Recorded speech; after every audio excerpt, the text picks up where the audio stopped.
Kinikilabutan na ata ang China. Niwala kasi kahit isa na barko ng Chinese Coast Guard sa West Philippine Sea. Pero may nag-iisang barko ng People's Liberation Army, China. Wala namang kakaibang aksyon ang China dito at hindi rin ito sinubukang guluhin ang pagpapatrolya. Natakot na ata. Sa litrato kasi at videong inilabas ng Armed Forces of the Philippines, talagang napakalinis ng ating karagatan. At wala kahit isang makikitang nagpapatrolyang Chinese Coast Guard. Hindi naman nababahala ang Amerika kung magkagulo o matake ang Chinese warship. Pagigiit pa ng commander ng US Navy, nakahanda raw ang Amerika sa anumang gerang pwedeng idulot ng China. We train for any possible contingency, so whether that be an intercept or any kind of activity at sea, we just make sure that we're prepared for it. In the event that anything does happen, and we try to conduct ourselves in the most professional way possible in accordance with our international norms and standards that we have. Pero bakit isinasagawa ang gantong klaseng pagpapatrolya? Ito ay para masubukan ang kakayahan ng dalawang bansa sa pagresponde sa oras ng digmaan.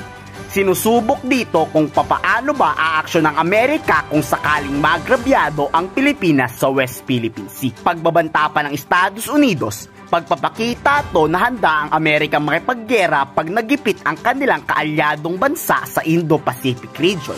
The opportunity to coordinate and do these maritime cooperation activities with the Filipino Navy is just a great strategic opportunity to show all of our allies and partners in this Indo-Pacific region that we're here. We're willing to operate and to strengthen those partnerships to provide safety and to provide security in this region and ensure everybody's abiding by the international law. Matapos ang ilang oras na pagpapalipad ng surveillance aircraft ng Estados Unidos, may nakita itong spy aircraft mula sa China na tila pinagmamasdan ang gagawing operasyon ng US at Philippine Navy. Gaya ng hindi panggugulo ng Chinese warship, hindi rin sinubukang i-radio challenge ng China ang isinasagawang operasyon ng US at Philippine Air Force. Nothing unusual. Both parties on both sides conducted themselves safe and professionally and normally, which is what we are always out here trying to do. Objectives were met today. We got out and conducted our normal routine patrol of the area. Happy to announce it was a mission success. Muli namang nilinaw ng AFP na hindi naghahamon ang Estados Unidos at Pilipinas ng gulo. Pero naisipahatid nito na walang karapatan ang bawat bansang manggulo sa ating rehiyon kung magsasagawa man ng patrolya ang ating bansa. Patama to dahil na lang sa laging panggugulo at pangbubuling ginagawa ng China.